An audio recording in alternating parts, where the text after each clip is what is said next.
Some experts say that depression and anxiety are the new normal. Suicide is the second leading cause of death in young people. As parents, we cannot accept this.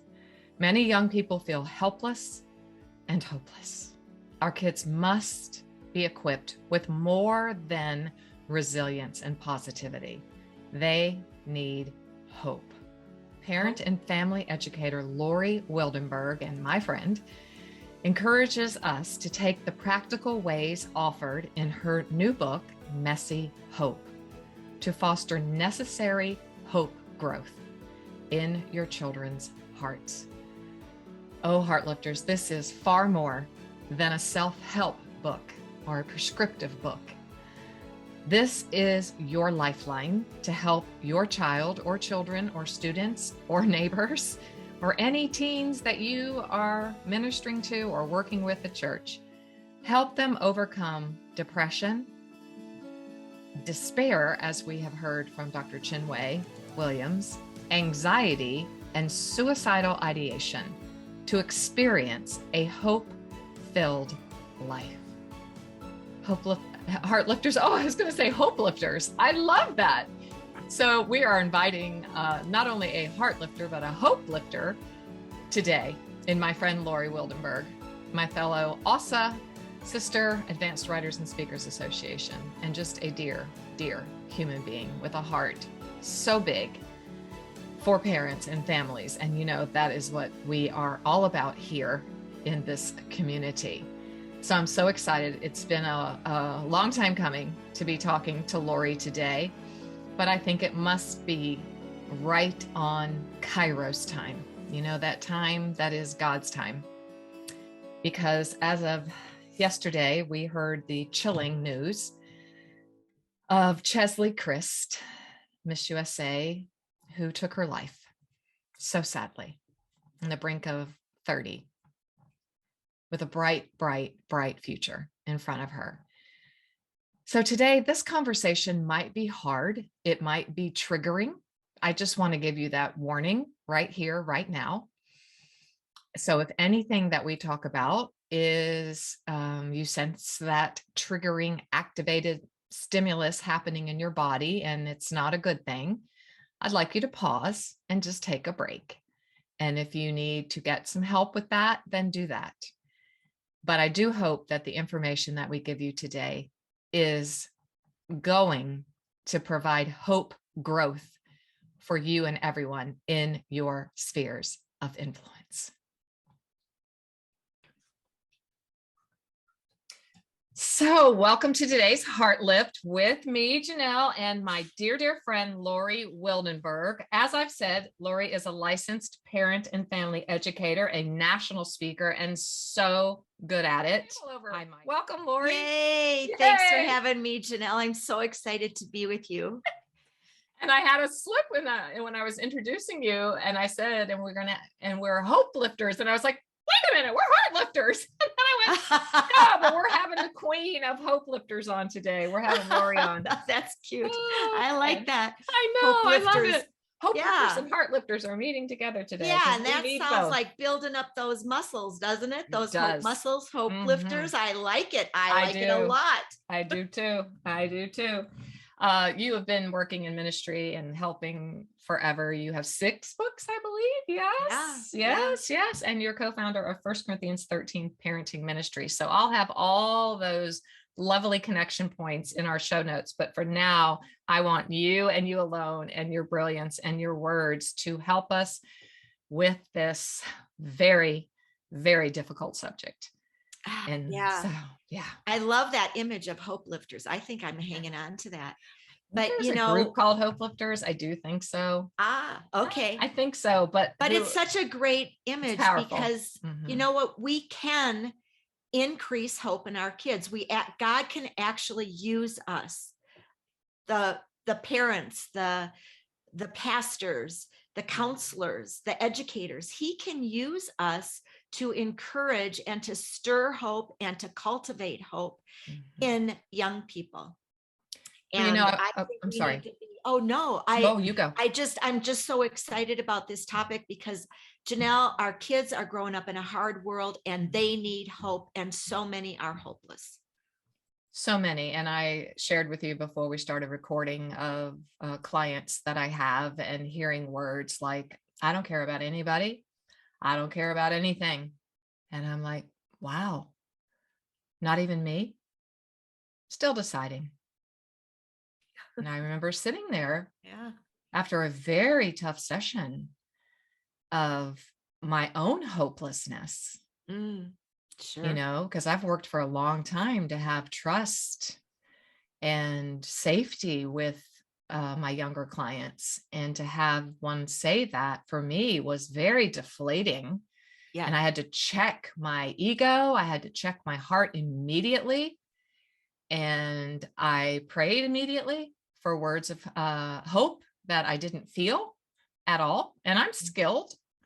And I couldn't find words because you're a skilled human. I'm a skilled human.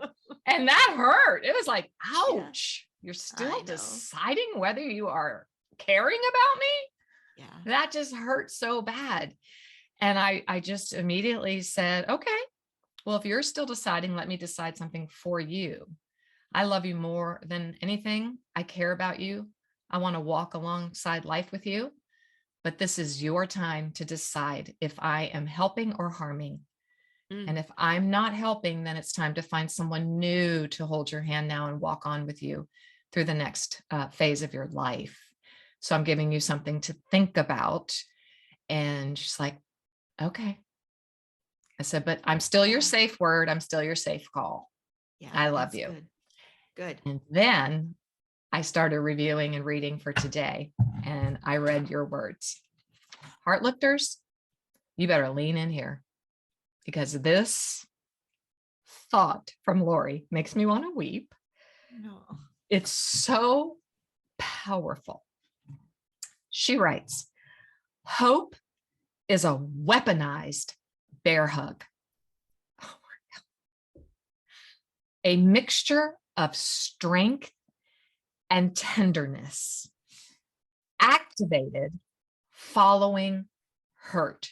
I have chills all over my body, because after I hung up yesterday, I went through a real grief spiral. Like, did I say the right thing? I was up a lot of the evening. I couldn't sleep because I wanted to make sure that she was here tomorrow. Yeah. And in the morning.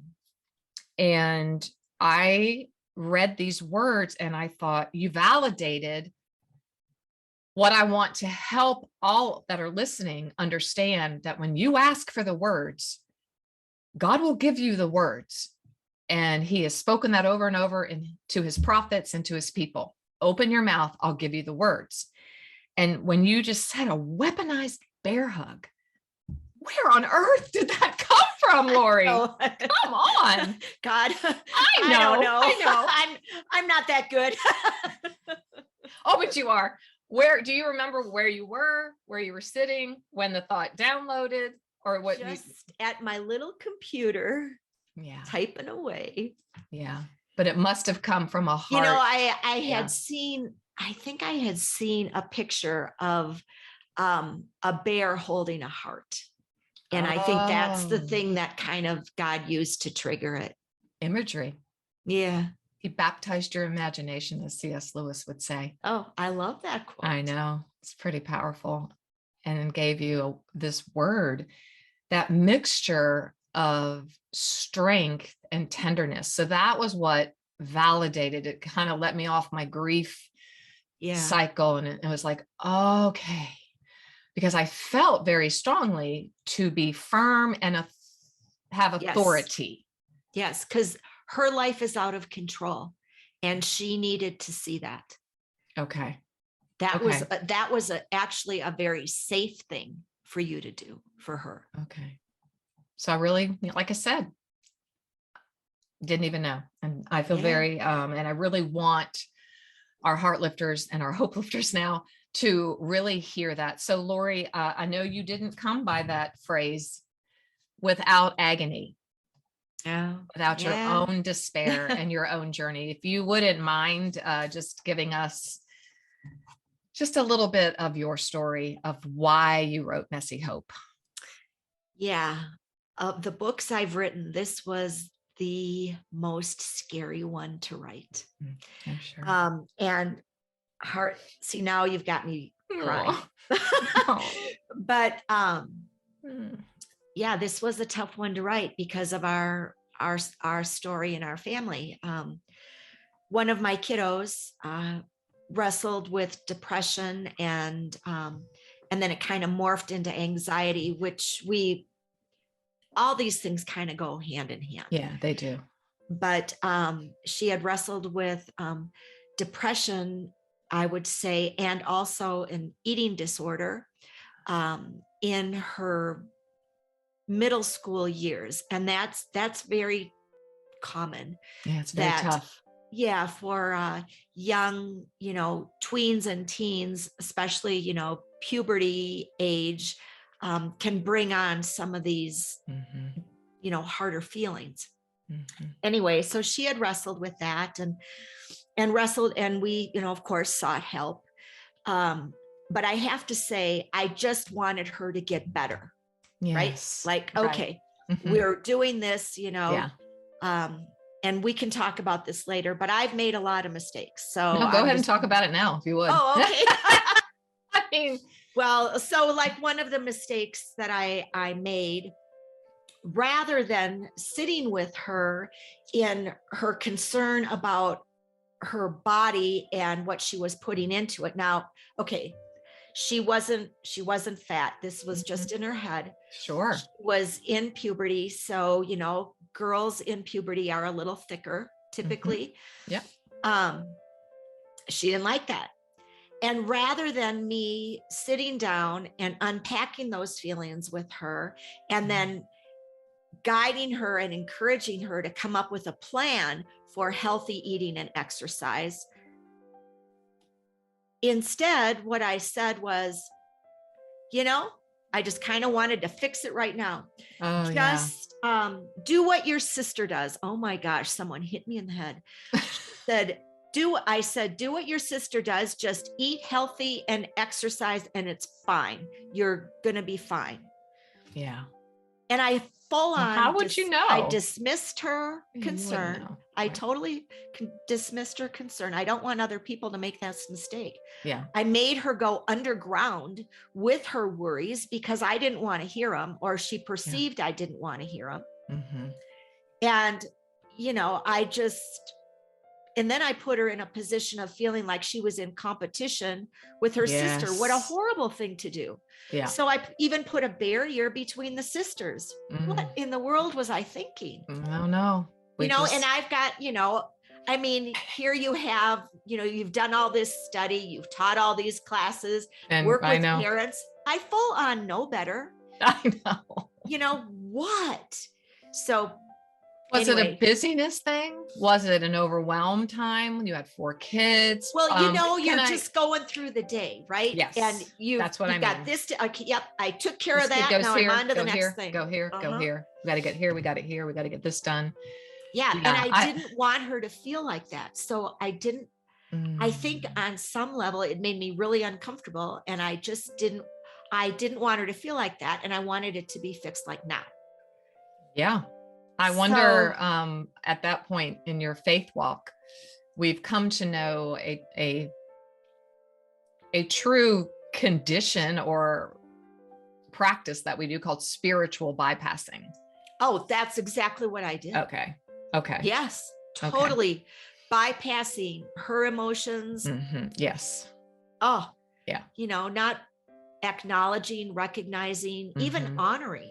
Yeah. Honoring her despair, we just had Dr. Chinwe Williams on, who also just wrote a fantastic book for kids and teens, along with Will Hutcherson, called Seen. Oh. And that it was, go back and listen to that episode, Heartlifters, because wow, it was really powerful. But now we're, that came from more of a counselor. She was a high school counselor, college counselor, and then more of a ministry base and a counselor. But you're coming from a parent And that's really why I wanted your voice to speak so loudly to parents, because we all make mistakes. And, you know, Lori, you and I are far along the path here where we can call back. And that's part of our ministries, is to call back and say, listen, there's a better way. I want to tell you a better way so you can do better. Because when you know better, you do better. So in that angst, you're having that, where did that then unfold? So yes, you know, time goes on and she still was kind of wrestling with some of these things, but not to the degree that she did in middle school. And then, you know, she went off to college, and I was thinking she was on some pretty solid ground at this point, because it appeared that way. Yes. And then she got into a pretty rigorous you know, major where she was pretty intense, lots of pressure. Hard courses. Yeah. And she puts a lot of pressure on herself anyway. So it's that personality. And not only that, but she also absorbs, she's an empath, you know, really absorbs a lot of feelings, everybody's feelings, and she feels big. Yeah. Well, toward the end of her college career, her senior year, she had called me up, and I knew she was struggling. There were some issues with, I mean, it was the studying, it was like friends stuff. It for her, it felt like this huge mountain. And her voice, oh my gosh, Janell, her voice was void of emotion. That was so that's a clue. That's a sign. Thing. You write about the signs, and I wanted to get to those towards when we get to the end more, but that would have been a little like, oh, you leaned in at that point. Yeah. That really shook me, because she doesn't sound like that. She's big happy. She's big mad. She's never void of emotion. So I made a plan to go to her school, which is about 4 hours away from our home, the next day. And I was going to stay there indefinitely just to make sure she was okay. Well, unbeknownst to me, that night she tried to take her life. Oh no. And this unfolded later. She was unsuccessful. Thank God. And yeah, praise God. And you know, I had really prayed before I got there, God, protect her. Now I almost hate saying that, because there are people that don't have that same outcome. Yeah, we'll talk about that. I don't have an answer for that. We will talk about that. Yeah. But anyway, he did protect her. And it, you know, I explain it a little more, you know, in the book. Yes. You must get a copy, parents. So anyhow, I stayed with her for, I guess it was about a week, and she was attending classes, and we actually we stayed at a hotel so that she could be away from the and come out of that. It's such a microculture, like, you know, it's so what's inner, inward. Insular. There we go. Insular. Yes, for sure. And so then she came back with me back home. She was making some rash decisions, which is another sign. And things that didn't make sense. Like she was saying that she was going to commute to school. 4 hours. We live 4 hours away, right? So there's 8 hours commute, you know, that none of it made sense. Nonsensical. So irrational, really. Her brain was in chaos. Well, it would be that she's moved out of, you know, that prefrontal cortex. Yeah. 100%. And so anyway, she came home and stayed with us. We went to the doctor, which was a really important visit, because then she was able to get a prescription, which was important. Made a plan. Just a primary? Just a primary? Yep. Okay. Who really understood this stuff. Yes. And, you know, made a plan for her when she got back to school to go and talk to somebody. But so through all that, she made it through all that hard stuff. And she's good. And then about, maybe 2 years past that experience, she had it on her heart to write a blog to people who were experiencing depression and anxiety. And she wanted to encourage people with her story. Now so unusual at that age. I know. And so here she asked, this is what happens. So Janell, she says, so Mom, I wrote a blog. How do you get those blogs out for people to read them? And I said, and not knowing the topic of the blog, right? And so I'm like, oh, and she's a great writer. So I'm like, that's so awesome. Okay, you know, one of the best things you can do is to put it on Facebook, and you will, you know, people will have an opportunity to see it. Yeah. Well, I read that blog and I almost threw up. It was so, the emotions that it brought up in me, it was so devastating. Right. You probably had a delayed trauma yourself. Like you have to hold it together. Yeah. Because I had been so worried about her. Yeah. That I'd forgotten that I'd gone through something, and the rest of our family too. And not only that, but now she was at a place where she was feeling pretty good. Yes. And it popped me right back to being triggered you right away. Hotel, right? And so I'm reading this, it freaked me out. And I couldn't get a hold of her right away. So then I'm thinking, she hurt herself again. You know, I'm just, my brain, I just went from A to Z. I got a hold of her. He might've been her fiance or boyfriend at the time, now husband. And he was on a mission trip, and I called him on his mission trip. I'm like, where is she? Yes. And he goes, wasn't that great, that article? And I'm like, oh yeah. That's just wonderful. Yeah. And so then, you know, we were, I mean, and she even laughed when I said, are you okay? So I knew she was okay, but I was like, but you weren't. And then God used that moment. He used all that experience. And he's like, parents need to know about this. And she needs to help you do this. And so it was a little while later because she had written this and gone public. I said, what would you think if I wrote a book to parents about, you know, these sort of mental health struggles and what's helpful and what's not? And if I did that, would you be willing to add your voice and even pieces of your blog, your article into the book? Yeah, the journey. And she was all for it. Amazing. And so we got started. And Janell, I got to tell you, there were a lot of times during this book that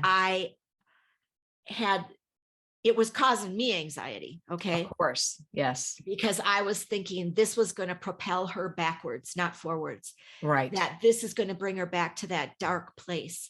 And so I checked in with her a lot. I mean, a lot. and she's like, Mom, seriously, I'm good. This is good. And I hardly can even relate to that person anymore. And then received some good help. That, yes, I was like, okay, we can move forward. And this book is not going to cause my daughter to spiral downward.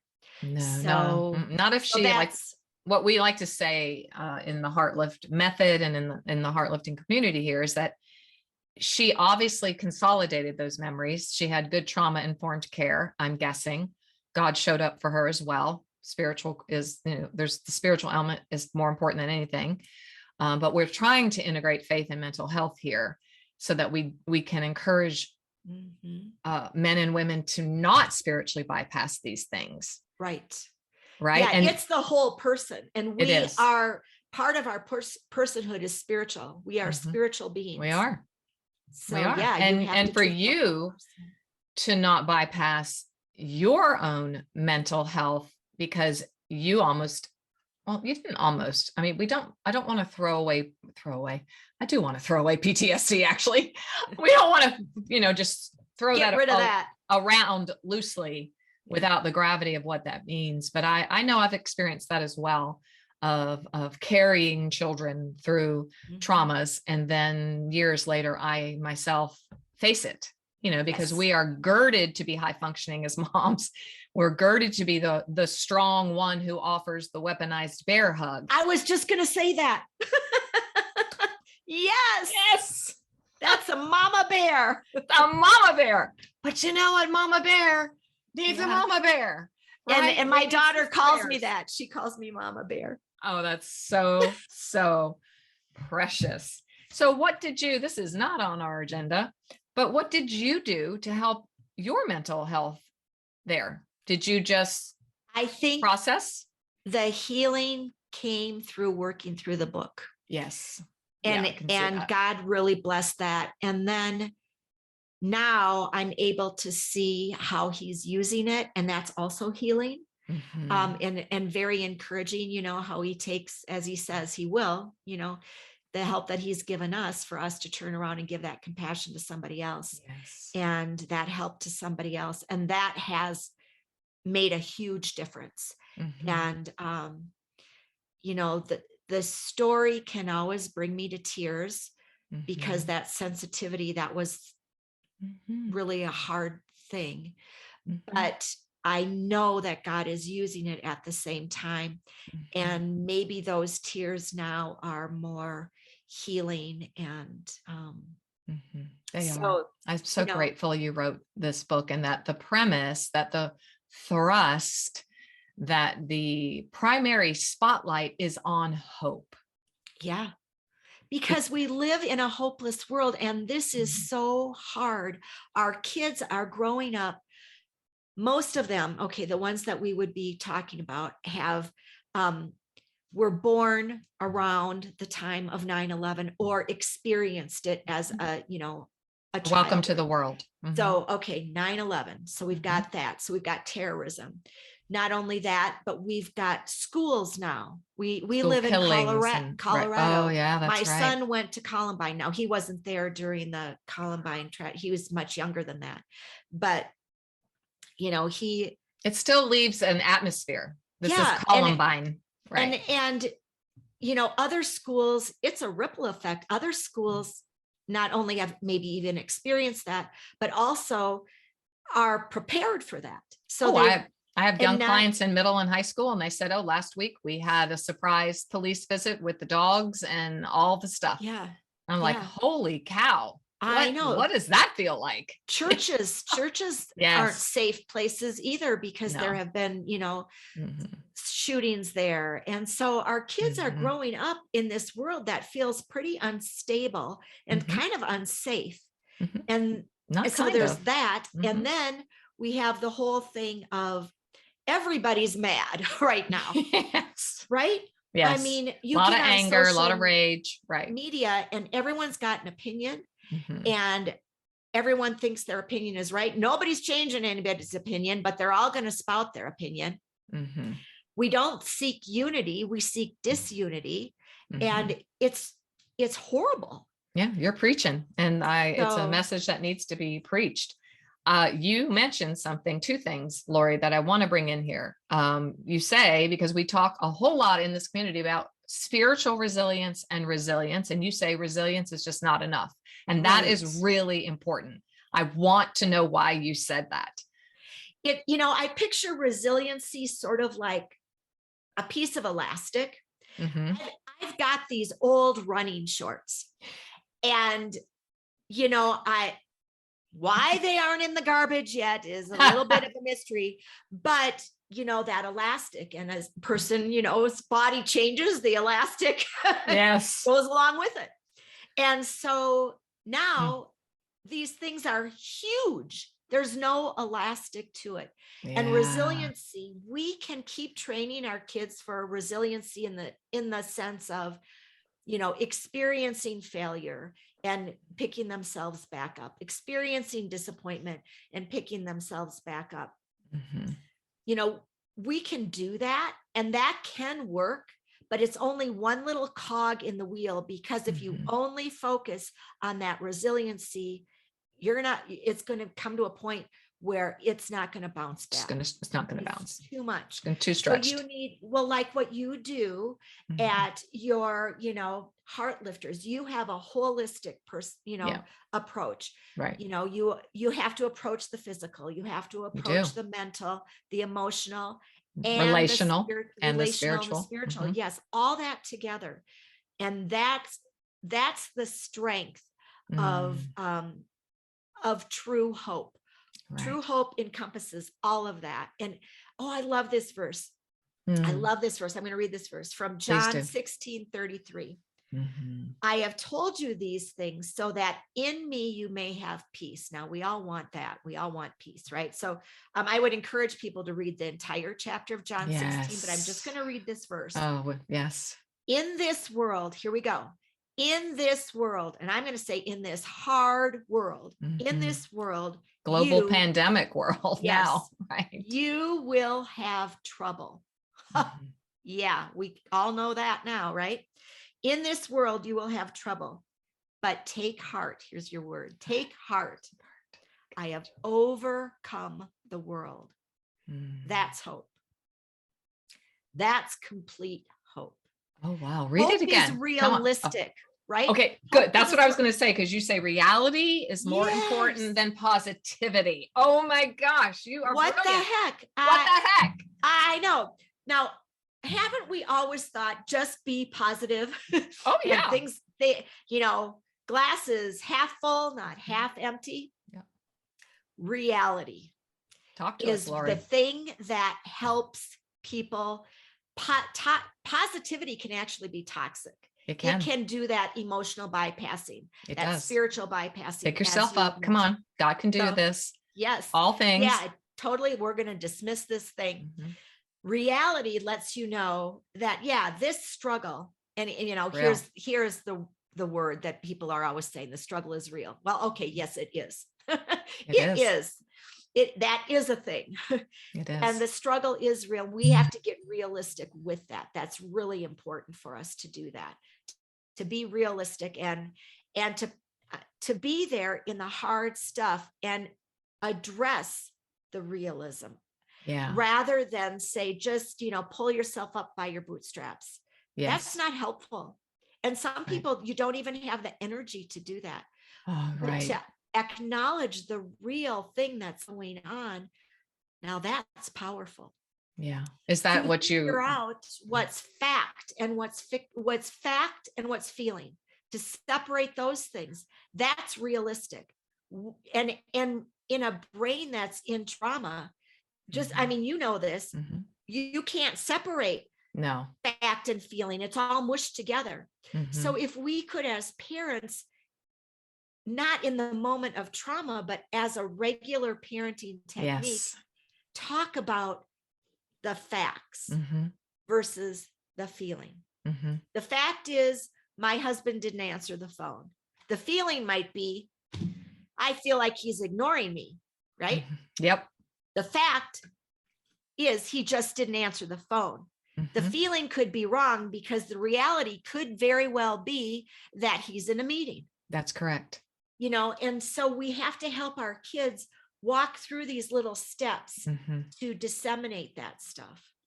And with the onslaught of TikTok and social media, and we talk a lot about that here. And so I will put references to other episodes, because I want to hone in on what Lori is bringing to us today, that the danger of that. And Lori, you and I were talking before about this awful, chilling story that has hit the news about Chesley Christ, beautiful Miss USA. Yeah. Beautiful, most beautiful woman in the country, right? And they are, she took her life. She took her life in a very, very chilling way as well. Yeah. So as I said earlier, this could be triggering for you. So take a break if you need to. But it was a result. This is what the reports are saying. That's, of course, just a few days in, but that it was corrosive influence of social media and cyberbullying. I mean, you couldn't be more beautiful than this woman. You couldn't be more accomplished. She was getting ready to turn 30. So I read and just felt like I haven't made it. I'm not there yet. And I'm just going to go downhill from this point, Yeah. That is so grievous. Yeah. And from the outside looking in, everyone would think she had it made. She had everything. And, I always think of Robin Williams too. Yes, for sure. And that's part of, I've heard the quote where you can fake happy, but you can't fake depression. And so, oh yeah, I faked half of most of my life. we got to dig a little deeper, because especially for the ones who exude happiness, high functioning, like you were saying, your daughter was high functioning. She was all the things. She was attractive. She was thin. There was no sensible reason. Right. Yeah. And for a lot of the time, as she was going through this, she would be who she thought people wanted her to be. Thank you for saying that. And she's like this great, she truly has this great light about her. And when you are in her presence, you typically feel uplifted and happy. She's a beautiful person to be with.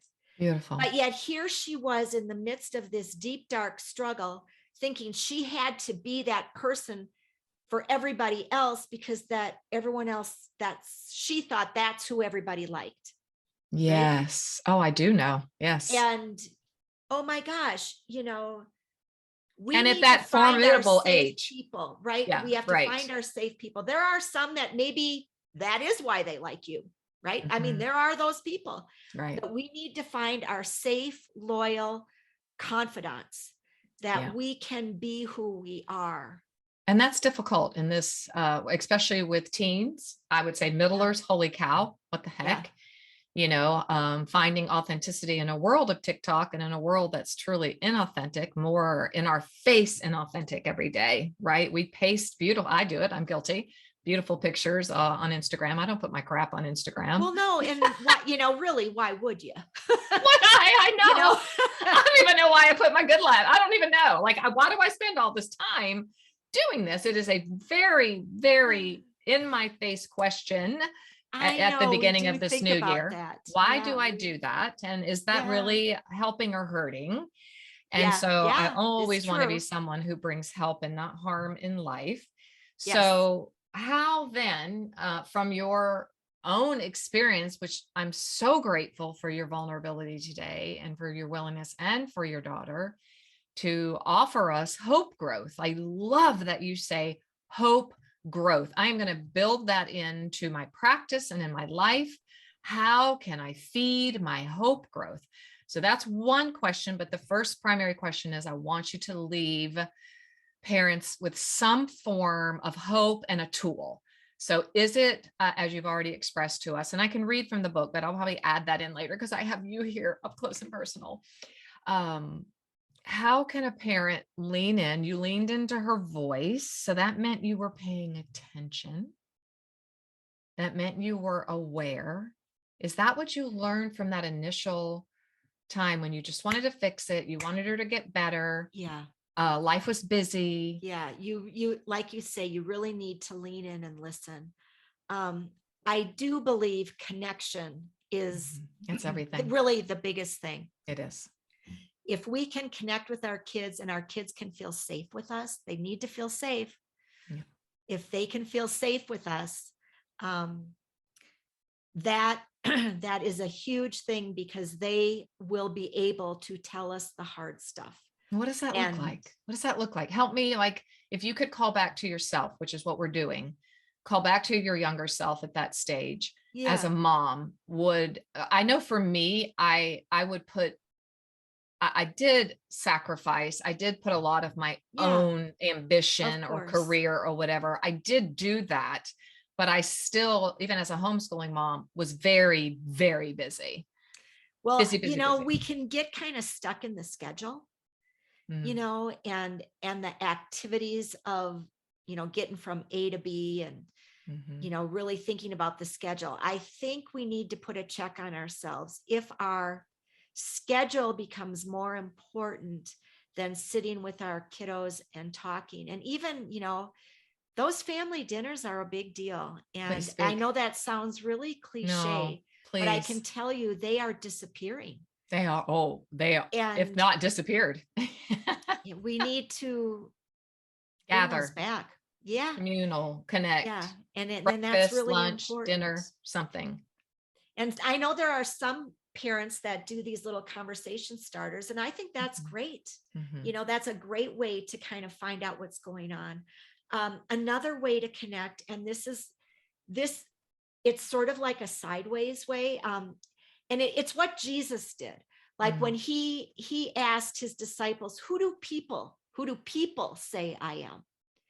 He doesn't go, he comes in to the conversation gently and sideways. Who do people say that I am? And then he directly says, I believe, to Peter, who do you say I am? Or maybe he's referring to all the disciples and Peter's the one that answers. Brilliant. But who do you say that I am? Mm-hmm. That's a good way to connect with your kids. Mm-hmm. Do you know of anybody that's struggling with eating disorders? Do you know anyone that anyone that's struggling with depression in your friend group? Mm-hmm. Come in sideways first, and then just say, have you ever had those feelings? But first come in sideways, and that will lower the guard. Yes, okay? It does. That's a great way to go. I've also added this in my practice with my teens and saying, so like if perhaps cutting's involved, or marijuana, or just some numbing, or just some behavior that really would have been taboo or hidden, mm-hmm. or have some shame attached to it. Yes. Now on TikTok, so I will say, so I'm just wondering if you're saying words to me, or particularly even about their sexual identity. So I'd be like, are you hearing words like that? You're using words that I don't even know. And so I'm wondering where you heard that. Was it TikTok? Was it Snapchat? I'm literally asking them to educate me like you are, and it is I love the sideways approach. I think that's phenomenal. And because it does make it, that in itself creates that atmosphere of safety you and I are talking about. It's not judgmental. Full on gives you an idea of what's going on in their life. Mm-hmm. So check in. Yeah, totally. Where'd you hear that? How did you even know that word? I say that all the time. How do you know that word? Yeah. And they love to tell you because, yes. they like to tell you that stuff. Yeah. And like cutting has a good, she's a cutter. It's like, I'm cool now because I'm a cutter. Well, and I don't have any, become kind of a thing. It is. Well, it is absolutely. It's as old as the hills, but it's a thing and it's acceptable. That's what I'm trying to like. It used to be more hidden, and that's the same with, a lot of the things. Yes. Yeah. Yeah. And another thing that parents can ask, which I think actually kind of makes a little bit more comfortable for the child, is not to ask them if they're experiencing anxiety. I think that that word even causes anxiousness, right? It does. But instead say, how's your stress level? Yeah. Now, stress is kind of a cool thing. Yes. How's your stress level? A little more friendly. Maybe a little bit like a check-in, a scale of 1 to 10, where would you say you are with your stress? That will let you know where they are with their anxiety. Mm-hmm. And then you can say, what are the things that kind of cause that stress to occur? Mm-hmm. That gives you such great insight and a great mm-hmm. way to have a conversation with your kiddos. Yeah. And, the connection, not just about the serious stuff, but have fun together. Yes. What is the most fun thing you've done? Yes. Enjoy being together. Yes. Take a day, if your school happens to be in school. Yes. Take a day where you go pick up your child for lunch and have them miss a couple hours. I want to piggyback on that because a couple little things like that, Yeah, I have a family of 5 kids who just lost their mom. She was young and vibrant and amazing. And I've had the honor and privilege of sitting with them in their grief. And the sweet little 10-year-old I said, so we would work through some questions just to open up his heart. And one of the most beautiful things that all 5 of them said was, and I've talked about this before, I just miss her voice. Oh, yeah. I miss hearing her voice and I miss her at bedtime. Bedtime. And she did a lot of, and it could have been that because she was definitely had a terminal illness, that she was more proactive in picking them up, but surprising them at school and taking them to get yogurt, fresh, yummy yogurt or frozen yogurt or a coffee or a tea or something at Starbucks. And, she was super good at that.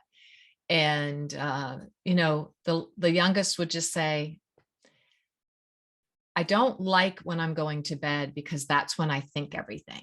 That's how I put it. That's when my deep thoughts come out. So that's what you and I are asking parents to invite and to set aside this valuable time, because you and I both have grown adult children now. We know how valuable, that time is, and we can't do the job again. That mothering is a job we cannot do again.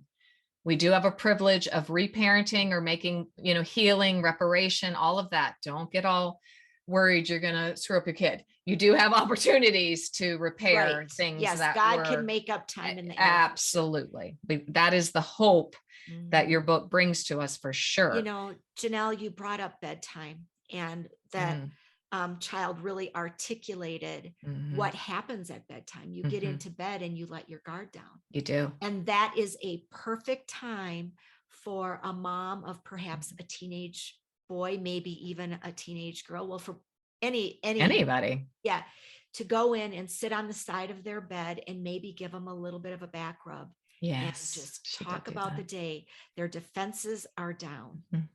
And you are going to have a whole different conversation then than you would when they come back.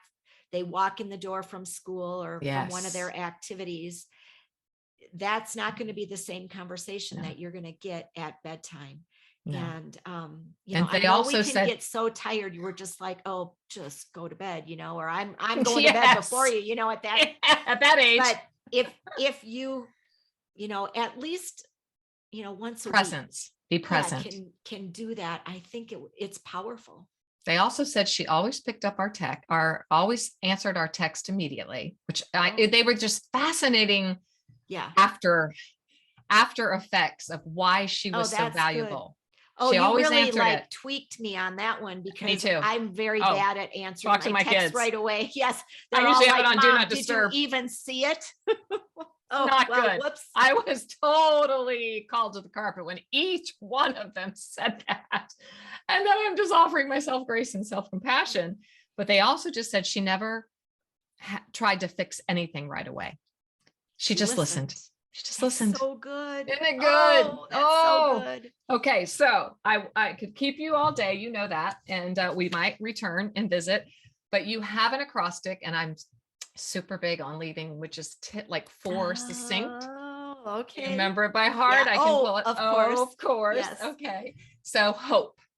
Leave us with your hope. Yes. Okay. So the acrostic, hope, the letter H, being a help and a helper, and also knowing that God, the creator of the universe, is our helper. We want a family that is interdependent, one that can rely on each other, one that can celebrate with each other and mourn with each other, have fun together. Interdependent family. That's how we're created, not independent. So interdependent family, and knowing that God is our helper. And being a helper is not subservient. It is an honorable position. And asking for help on the flip side is a brave and courageous thing to do. And we all need help. We are created that way because we are created to need each other. So help and helper, the letter H. So good. The letter O, have an out-of-the-box perspective. Oh. So that's the bird's eye view. Now, again, the bird's eye view is really important training. It's a little not so good in the moment. That will sound like a platitude. Oh, well, when God closes a door, he opens a window. Oh. Nobody wants that. They don't want the bird's eye view when they're in the middle of the hard thing. Let your kiddo grieve and experience that grief, right? Yep. But don't park there. But right. Or don't fix it. Yeah, exactly. So that whole thing. So, and be okay with the silence. Like I've had to learn to really be okay with that. Yeah. Yep. I'm just here when you want to talk. If you want to talk, I'm here. Yeah. I'll make room. There's no rush. I'm safe. I want to be safe. I'm not moving. That's what we talk about. Parents, that secure attachment is what you're giving your child when you're just present. Yes. That goes a long way. Okay. Train your kid in the out of the box perspective, but don't speak it in the middle of the hard stuff. And then the next one, the letter P for prayer. Have, pray with your kids, pray for your kids, get a prayer partner. I have a prayer partner. We pray every Tuesday, and we have done this for, I'm going to say 13 years. Oh, that's so beautiful. I can't believe it, but we just make sure we do that. And so carve that out. And there's all kinds of different ways to pray. We can pray the scriptures. We can pray what's on our heart. Sometimes we cannot pray. And that's why it's really nice to have a prayer partner, because they will pray for you. Yeah. Borrowed prayers. We've talked a lot last year about liturgy and borrowed prayers. To light their way is a great resource. Beautiful. That can also kind of center you as it does. well. It's very centering. That's how I've been using it in my life. Yeah. And then letter E, for the letter E for hope, to expect the unexpected, which I think now we can all really relate to because of the whole last 2 years, right? Yeah, right. Life happens in the unexpected, and our kids aren't going to have everything happy, and they will not be resilient. They will not be able to build up hope and cultivate hope if they think they deserve happiness and they deserve everything that they want. They need to expect the unexpected. They are going to have sad things happen. They are. And they're going to be cut from teams. They're going to be ousted from a group. They're going to be bullied by the girl sitting next to them. Rejection. But the beautiful side of sadness is that it creates empathy and compassion in us. It does. If you never experience sadness, you never understand how to put yourself in somebody else's shoes. So sadness is okay. It is. And then fear, to expect the unexpected. We are going to, and our kids are going to go through fearful times. We can't protect them from that. We don't want them to do, incredibly risky things, but let them do, don't take a Give them some risk, rope, but a little bit of risk, because then they have the opportunity to be brave and courageous. That's correct. That's a really good thing. Anger, we can sin in our anger, but anger can be a really great emotion. Yeah, we have to have anger in a non-sinful way. That's where we can go ahead and it can motivate us to solve big problems. Without a doubt. Yes. Anger also, I think, to look at anger and to kind of think, okay, what is the emotion that is actually stirring the anger, since anger is a secondary emotion. Those undercurrents. To identify that, that's really helpful for our brain to say, oh, I'm feeling frustrated. That's why I'm mad. I'm feeling annoyed. That's why I'm mad. I'm feeling hurt. That's why I'm mad. So, all of those things, to expect the unexpected, because life is not going to be happy. And I think only happy, it'll be, a fourth happy. Happy is great. Happy can come and go. And then that reminds me of another thing.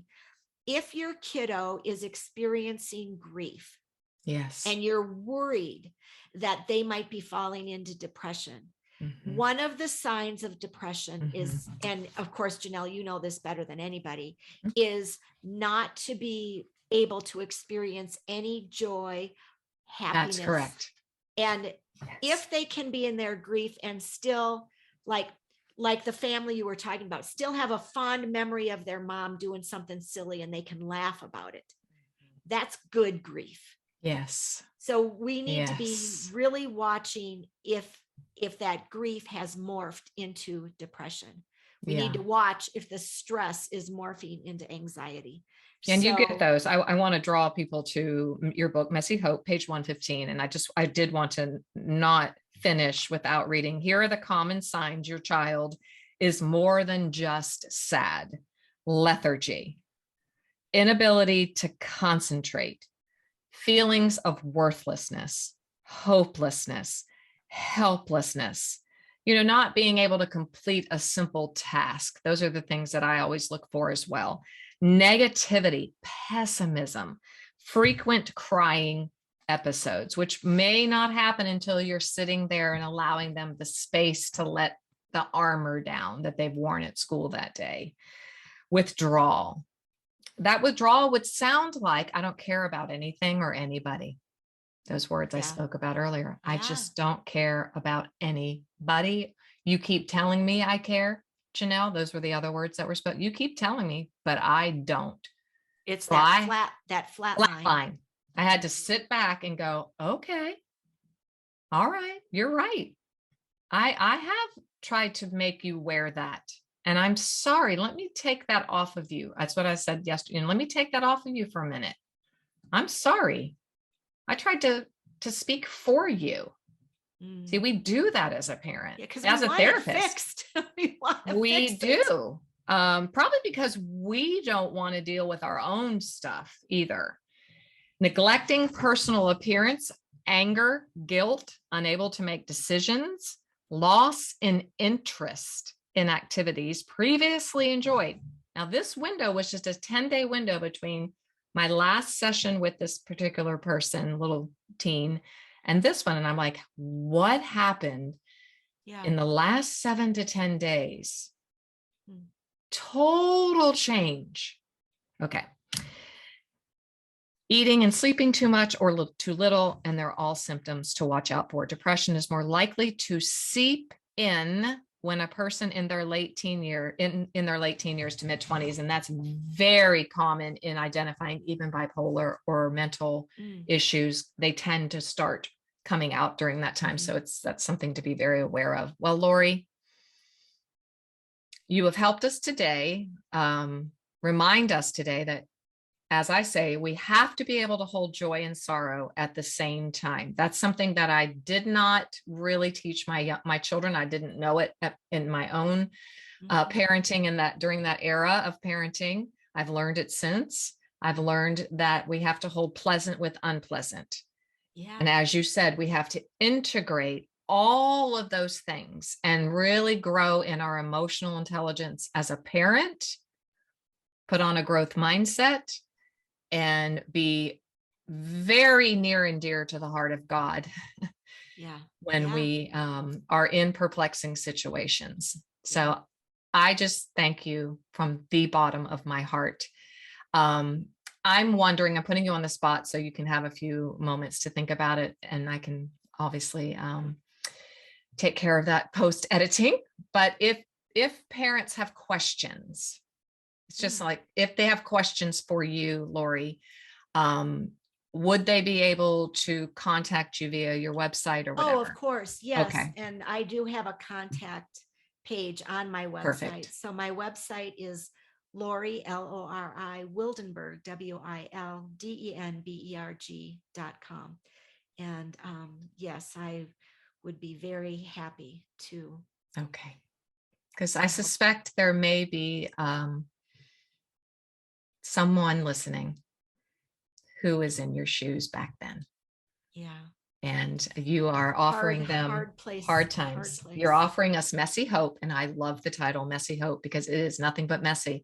But you've also given us imagery and words that have helped us to understand what hope is and what it looks like on a daily basis. So I thank you for that. So thanks hopefully we will talk to you again. You're welcome. Thanks for having me on the show. I appreciate it. You're welcome. So Heartlifters, wow.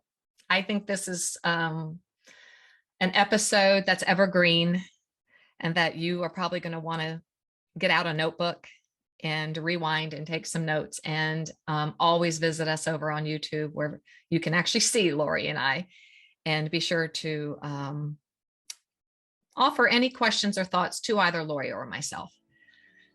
Until next time, don't forget this important truth. You are clothed in strength and dignity.